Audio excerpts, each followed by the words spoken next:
अस्सलाम वालेकुम रहमतुल्लाहि व बरकातुहू। तो अच्छा स्टूडेंट्स, आप लोगों का लेक्चर होगा सेकंड सब्जेक्ट वर्ब एग्रीमेंट का, ठीक है। तो ये लेक्चर स्टार एकेडमी की तरफ से अपडेटेड है, ठीक है। इस लेक्चर को आपने गौर से सुनना है और इसके ना नोट्स बना लेना है, ठीक है। जब तक आप नोट्स नहीं बनाएंगे, गौर से नहीं सुनेंगे, तब तक आपको इंग्लिश समझ नहीं आने वाली। एमडी कैट इंग्लिश क्रैक करने के लिए नोट्स बनाना लाजमी है, ठीक है, ताकि आप उन्हें रिवाइज़ कर सकें। चलिए लेक्चर सुने।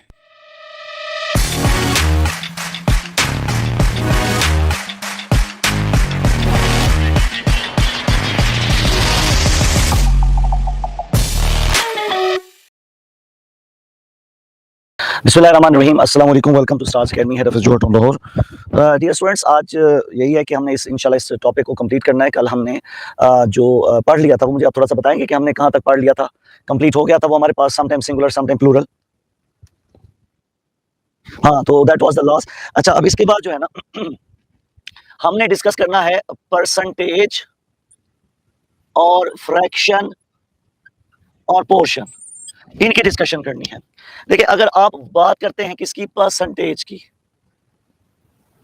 परसेंटेज हमारे पास दो एंगल से यूज होता है।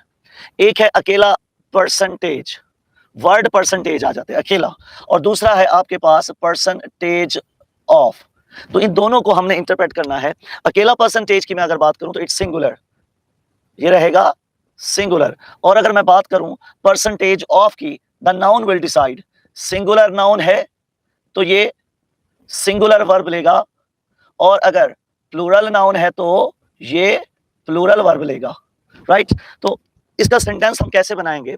For example, the percentage of passing students day by, of passing students increasing.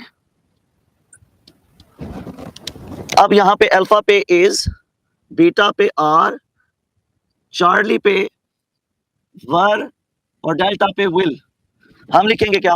अब परसेंटेज है तो आएगा इज, ठीक है। अकेली परसेंटेज, वर्ड परसेंटेज आ जाए तो ये इज रहेगा, ठीक है, क्योंकि हमने इसको फोकस करना है। लेकिन अगर हम इस परसेंटेज को कोई वैल्यू देते हैं, जैसे 90% of the students interested in politics, अब क्या लिखेंगे? सपोज अब हम इसका ऑप्शन बनाते हैं। हमारे पास अल्फा पे है इज, बीटा पे आर, चार्ली पे एम, डेल्टा पे विल बी या विल अकेला। तो क्या आंसर आएगा भी? अब 90% के साथ हमारे पास क्या है? अब ये परसेंटेज की एक वैल्यू है। अब हम स्टूडेंट को देखेंगे कि ये सिंगुलर है कि प्लूरल। तो अगर ये प्लूरल है तो हम यूज करेंगे क्या? आर। और अगर इसकी जगह पे थर्ड एमसीक्यू बनाता हूं क्लियर करने के लिए, अगर होता 90% of the class interested in sports, alpha is, beta are, charlie were, delta had। Answer is, अब क्या आ गया हमारे पास? क्लास। क्लास है तो ये सिंगुलर है, आप लगाएंगे इज। तो ये पूरी परसेंटेज की स्टडी है, तीनों उसके एंगल जो बनते हैं वो मैंने यहां पे आपके साथ शेयर किए। अब है हमारे पास नेक्स्ट, जिसे हम कहते हैं amount, quantity, distance. Amount, quantity और डिस्टेंस। अब अमाउंट, क्वांटिटी, डिस्टेंस सिंगुलर भी हो सकती है, प्लूरल भी हो सकती है कोई वर्ड। फॉर एग्जांपल हम लिखते हैं $20,000 blank the price of the bag. Alpha is, beta are, charlie were, delta has. क्या आएगा जी आंसर? अब आपने एक वर्ड यूज किया इस अमाउंट क्वांटिटी के लिए, जो कि है प्राइस। प्राइस ने इस पूरी अमाउंट को एक यूनिट में कन्वर्ट कर दिया, तो ऑटोमेटिकली ये क्या हो जाएगा? इज हो जाएगा। लेकिन अगर अब इसका दूसरा एंगल देखें कि कब ये प्लूरल होता है, तो इसका दूसरा एंगल कुछ यूं है कि हमने लिखा $20,000 blank given to me. Alpha was, beta were. क्या पिक करेंगे जनाब? अब आ जाएगा वर्ड, क्योंकि अब हमने इस अमाउंट या इस क्वांटिटी को हमने क्या किया, हमने एक यूनिट में कन्वर्ट नहीं किया। अगर एक यूनिट में कन्वर्ट करते तो कुछ वर्ड यूज करते, जैसे प्राइस है, जैसे कॉस्ट है, जैसे वैल्यू है, जैसे अमाउंट है, तो हम डेफिनेटली कहते कि ये तो हमारे पास क्या आया, ये हमारे पास आ गया उसका पूरा फार्मूला। मतलब आप अगर कोई न्यूमेरिकल चीज यहां पे प्लेस करते हो तो ये देख लो कि आगे आपने उसको यूनिट में कन्वर्ट किया या नहीं किया। अगर यूनिट में कन्वर्ट नहीं किया तो वो प्लूरल रहेगा, और अगर यूनिट में कन्वर्ट किया तो वो सिंगुलर हो जाएगा।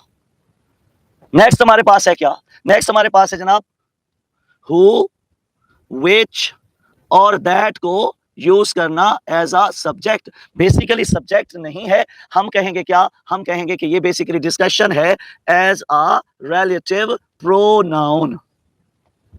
ठीक है, रिलेटिव प्रोनाउन।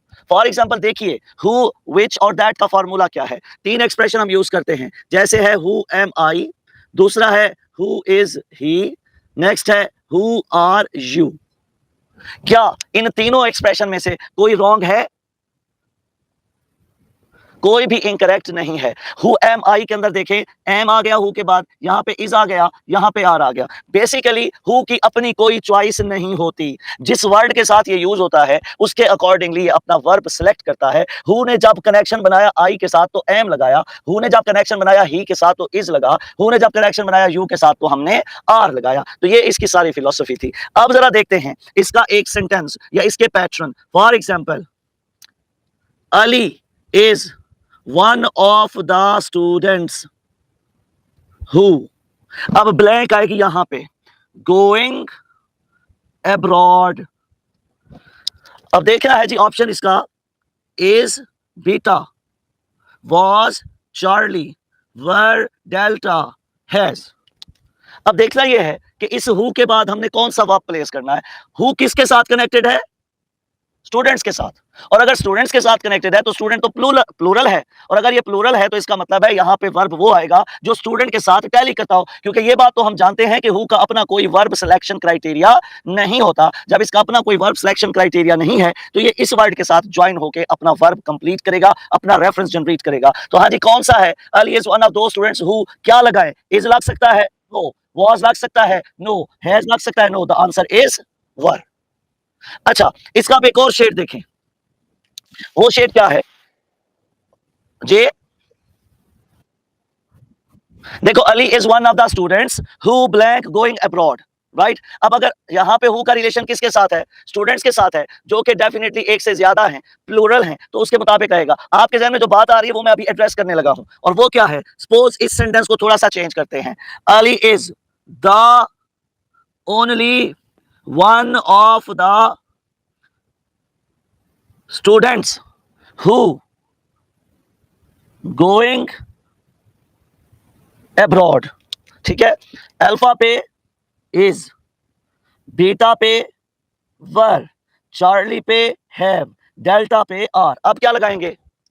अब यहां पे हमारे पास क्या आ गया? अब आ गया द ओनली वन। अब द ओनली वन एक सिंगुलर एक्सप्रेशन है, लिहाजा इसको सिंगुलर ही ट्रीट करेंगे। द ओनली वन जब भी आएगा सिंगुलर हो जाएगा, द ओनली वन जिस स्ट्रक्चर में आएगा सिंगुलर कर देगा। तो आंसर इज अल्फा। तो लिखेंगे क्या? The only one is always singular. अब देखो, हु के बाद हमने आर भी यूज करते हैं, हु के बाद हम वर भी यूज करते हैं, या हु के बाद हम इज भी यूज करते हैं, हु के साथ हम आर भी यूज करते हैं। डिपेंड करता है कि हु किसको रिफर कर रहा है। अगर हु हमारे पास रिफर कर रहा है टूवर्ड्स या रिफर कर रहा है टू एनी प्लूरल नाउन, तो हु के बाद प्लूरल वर्ब आएगा। अगर किसी सिंगुलर की तरफ है तो सिंगुलर आएगा। तो ये इसका डिफरेंस था। The only one anyway, the only one जब भी आएगा ये हमेशा उसको सिंगुलर ही कर देगा। क्लियर होगी बेटा बात? यहां तक समझ आ गई? गुड। अब चलें आगे। अब हमारे पास देखो, जितने मैक्सिमम वर्ड्स थे, सिंगुलर थे, प्लूरल थे, कुछ थे, कर लिए। अब हम एक सब्जेक्ट का दूसरा स्लॉट डिस्कस करने जा रहे हैं, दूसरा एंगल डिस्कस करने जा रहे हैं, और वो क्या है? वो है जनाब, ये इस लेक्चर का है अब पार्ट 2। पार्ट 2 हमने स्टार्ट करना है, और पार्ट 2 में क्या है? हम लिखेंगे two words used as subject. Two words use as subject, कि अगर सब्जेक्ट वाली स्लॉट में दो वर्ड्स आ जाएं तो फिर क्या पैटर्न होगा भाई। अगर मैं इसकी डायग्राम बनाऊं या इसका स्ट्रक्चर बनाऊं तो शायद ये तीन ही पॉसिबिलिटीज हैं, और वो तीन पॉसिबिलिटीज क्या हैं कि सम टाइम हम डिस्कस कर रहे होंगे सब्जेक्ट वर्ड वन को, सम टाइम हम डिस्कस कर रहे होंगे सब्जेक्ट वर्ड टू को, और सम टाइम डिस्कस करेंगे subject word one plus to को एक साथ। इसके अलावा कोई और पॉसिबिलिटी बन सकती है? अगर आपके सब्जेक्ट वाली स्लॉट में सिर्फ दो वर्ड्स यूज किए जाएं तो क्या आप इन तीन बातों के अलावा किसी और को डिस्कस कर सकते हैं? किसी को भी नहीं करेंगे। या सब्जेक्ट वर्ड वन इंपॉर्टेंट होगा, या सब्जेक्ट वर्ड टू इंपॉर्टेंट होगा, या फिर दोनों को मिला के कंसीडर करना होगा। Is it clear? अब हम देखते हैं पहली सिचुएशन। हमें कैसे पता चलेगा कि सब्जेक्ट वर्ड वन यूज करना है? हमें कैसे पता चलेगा कि सब्जेक्ट वर्ड टू पोस्ट करना है? हमें कैसे पता चलेगा कि subject word one plus two हमने यूज करना है? तो देखते हैं इसको। Subject word one used as subject या मेन सब्जेक्ट, राइट? कब करेंगे? देखिए, आपने दो वर्ड्स यूज किए। आप कहते हो Ali as well as his friends are going abroad। ठीक है जी। अब यहां पे हमारे पास ऑप्शन में आ गया क्या? ऑप्शन में आ गया इज, बीटा पे आर, चार्ली पे हैज, डेल्टा पे हैव। अब हमने देखना है जी क्या करना है। हमें देखना यह है कि भाई दो वर्ड्स तो आए हैं कि नहीं। पहले तो जरा ये देख लेते हैं, ये क्या है? ये है S1, और ये क्या है भाई? ये है S2। तो अब किसको फोकस करना है, किसको देखना है? देखिए जनाब, अगर आप कोई सी दो चीजों को आपस में ज्वाइन करते हैं, आपस में कंबाइन करते हैं, the way they are connected will decide their importance. अगर आपने यहां पे कनेक्टर यूज किया क्या? एज वेल एज, तो किस लिए यूज किया? इन दोनों को आपस में ज्वाइन करने के लिए। अगर ये दोनों आपस में ज्वाइन हो रहे हैं तो इनका एक खास शेड भी बन रहा है, और वो शेड क्या है भाई? इस कनेक्टर को या एज वेल एज को यूज करने से किसी एक की वैल्यू बढ़ रही है और दूसरे की वैल्यू कम हो रही है। तो एज वेल एज जब भी किसी को कनेक्ट करेगा हमेशा फोकस कराएगा किसके ऊपर? पहले वर्ड के ऊपर। तो हम कहेंगे यहां पे जो वर्ब आना चाहिए इस जगह पे, वो क्या होना चाहिए? वो होना चाहिए अकॉर्डिंग टू अली। तो यहां पे जितनी भी चीजें उनमें अकॉर्डिंग टू अली क्या आएगा? मैंने इधर इसको ब्लैंक कर दिया। Ali as well as his friends blank going abroad. तो हम लिखेंगे क्या? Ali as well as his friends is going abroad. इसी तरीके से एक और सेंटेंस देखिए, हमारे पास आता है I as well as my friends blank going to attend a function. Option में देखिए इज, एम, आर, वर। क्या लगाएंगे भाई? अब क्या आएगा जल्दी बोलें? किसकी वजह से? गुड। तो आई की वजह से आ जाएगा हमारे पास एम, आंसर हुआ आपका बीटा। तो अब वो कौन से कनेक्टर हैं या कितने कनेक्टर हैं जिनके होते हुए हमें इस फार्मूले को फॉलो करना पड़ता है? तो उनकी लिस्ट क्या है भाई? उनकी लिस्ट कुछ यूं है, जैसे हम कहते हैं हमारे पास आ गया एज वेल एज, ये सब बच्चों को याद होनी चाहिए। Together with, along with, including, excluding, comprising, consisting, beside, except, of, but, not, etc। ये सारे वर्ड्स हैं जो यूज करें हम अगर, तो हमने सब्जेक्ट वर्ड वन को फोकस करना होता है। अब इसमें से किसी एक एग्जांपल देता हूं। For example, the whole class including Ali blank going to market. Alpha is, beta, am, were, has. क्या लगाएंगे जनाब? अब देखो, अली तो ऑलरेडी इस क्लास में शामिल है, तो ये कोई नई चीज नहीं है। तो मेन आपके वर्ड क्या रहे? Whole class. Answer is alpha. तो ये वो सिचुएशन थी जिसमें हम सब्जेक्ट वर्ड वन को फोकस करते हैं। इसके बाद आ जाइए, we are done with it. अब हम आ रहे हैं कहां पे? सब्जेक्ट वर्ड टू पे।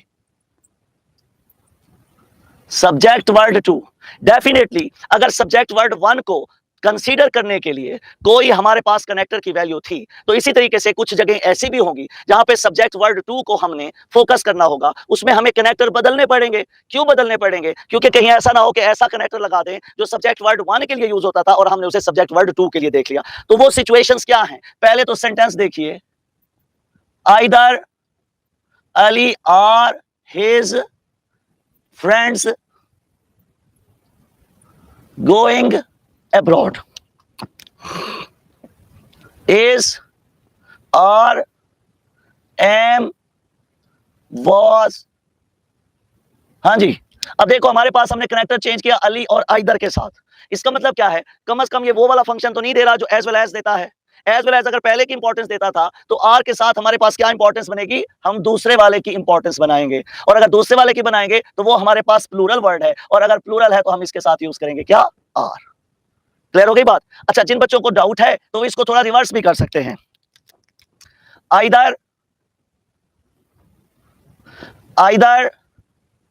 आई आर ही गोइंग। हाँ जी, क्या लगाएंगे? Alpha am beta is. क्या आएगा भाई?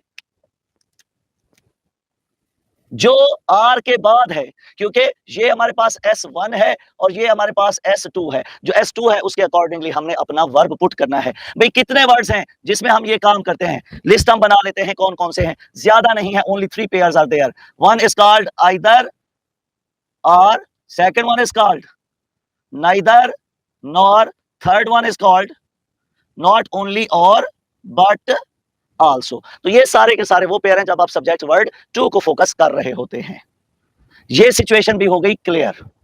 अब आ गई क्या कि अगर हमने सपोज सिचुएशन आई जिसमें हमने सब्जेक्ट वर्ड 1+2 को कंसीडर करना है, डेफिनेटली ना ये वाले कनेक्टर होंगे ना ये वाले कनेक्टर होंगे। यहां पे सिचुएशन डिफरेंट है तो कनेक्टर भी डिफरेंट ही लगाना पड़ेगा, और वो डिफरेंट कनेक्टर क्या है वो अब हम डिस्कस करेंगे। उसका नाम है एंड। कि अगर एंड से दो चीजें जुड़ी हैं तो फिर कैसे हैंडलिंग होगी, किस तरीके से इसको समझेंगे। अब उसको देखते हैं कि एंड से जुड़ने वाले दो वर्ड्स क्या हो सकते हैं। दोनों ही तो उनकी ऑप्शन है, या वो सिंगुलर हो जाएंगे या वो प्लूरल हो जाएंगे। किस बेस पे पता चलेगा कि ये सिंगुलर है या ये प्लूरल है? तो उसको देखते हैं। सिंगुलर की कंडीशन क्या है? सिंगुलर की कंडीशन क्या है भाई? सिंगुलर की कंडीशन ये है कि अगर वो एक सिंगल आइडिया रिप्रेजेंट करें, दूसरी बात उनके साथ सिंगल आर्टिकल लगा हो, ठीक है, और दूसरी बात कि अगर किसी सेम पर्सन की बात कर रहे हो, मतलब एक ही शख्स से उसकी खूबियां गिनते जा रहे हैं। और प्लूरल कब होंगे? अगर वो डबल आइडिया रिप्रेजेंट करते हैं, ठीक है, अगर उनके साथ डबल आर्टिकल यूज किया गया है, एटसेट्रा एटसेट्रा, तो ये प्लूरल हो जाएंगे। फॉर एग्जांपल, अब सेंटेंस आया हमारे पास क्या? नंबर 1 सिचुएशन, और वो क्या है? सपोज मैं कहता हूं bread and butter blank difficult to earn. पहला सेंटेंस ऑप्शन इसका इज बीटा आर। पहली सिचुएशन अभी समझाऊंगा। दूसरी सिचुएशन देखो, bread and butter blank available in the fridge. Option is beta पे आर। तो क्या डिफरेंस आएगा? अब मुझे जरा इनके आंसर बताएं। जब आप इसे कहोगे bread and butter difficult to earn, तो यहां पे एक आइडिया है। यहां पे हम ना कोई मक्खन की बात कर रहे हैं ना किसी हम ब्रेड की बात कर रहे हैं, बल्कि यहां पे जो आइडिया है वो क्या है? वो ये आइडिया है किस चीज का? रोजी का, कमाई का। तो ये एक सिंगल आइडिया है, तो इसके साथ हम लगाएंगे क्या? हम लगाएंगे इज। जबकि यहां पे देखो आप ब्रेड एंड बटर, तो यहां पे ब्रेड एंड बटर मुख्तलिफ आइटम के नाम हैं जो फ्रिज में रखे हुए हैं। डेफिनेटली यहां पे जो आइडिया है वो सिंगल कॉन्सेप्ट नहीं है, बल्कि यहां पे जो आइडिया है वो मुख्तलिफ चीजों के नाम है। और अगर मुख्तलिफ चीजों के नाम है तो ये आंसर आएगा क्या? बीटा। हम आर यूज करेंगे क्योंकि यहां पे आइडिया सिंगल रिप्रेजेंट नहीं हो रहा। एक सिचुएशन। दूसरी सिचुएशन पे आए। दूसरी सिचुएशन क्या है कि सपोज हमारे पास एक वर्ड आ गया। क्या? मैं कहता हूं my father and mother coming to Lahore. What should I say? Is या फिर आर? बताओ क्या लगाऊंगा भाई? जल्दी बोले। हेलो, आवाज आ रही है? देखो भाई, अब फादर है, मदर है, ये दो डिफरेंट एंटिटीज रहेंगी। चाहे इनके साथ एक दफा माई लगाओ, चाहे 2 मर्तबा माई लगाओ, तो ये हमेशा प्लूरल ही रहेंगे। हम लिखेंगे क्या? हम आर ही लिखेंगे, इज यूज नहीं करेंगे। चाहे इसके साथ एक दफा आए, चाहे 2 मर्तबा आए। लेकिन अगर कोई वर्ड ऐसा है, जैसे आप कहते हो माई फ्रेंड एंड कोलीग, आप क्या लिखेंगे? Has beta have. अब बताओ क्या करेंगे? अब हम यूज करेंगे क्या? हैज। क्यों भला? क्योंकि फ्रेंड और कोलीग एक शख्स हो सकता है। क्लियर हुई बात? फ्रेंड और कोलीग एक शख्स हो सकता है। और अगर मैं लिखता हूं my friend and my colleague died, अब क्या आना चाहिए जनाब? अब यूज करेंगे हैव। क्लियर हो गई बात?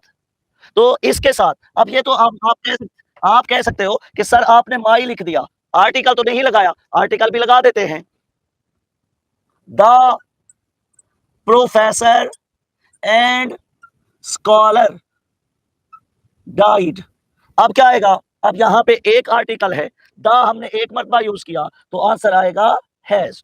और अगर यूज करते the professor and the scholar died, आप क्या लगाएंगे? क्या आएगा बताओ? हैव आएगा। तो सिंगल आर्टिकल तो हैज, और अगर डबल आर्टिकल हमने यूज किया तो उसके साथ हैव आ जाएगा। तो that was all about subject verb agreement. Now it's and. ठीक है जी? तो हम कहेंगे क्या? It's completed, the end, done.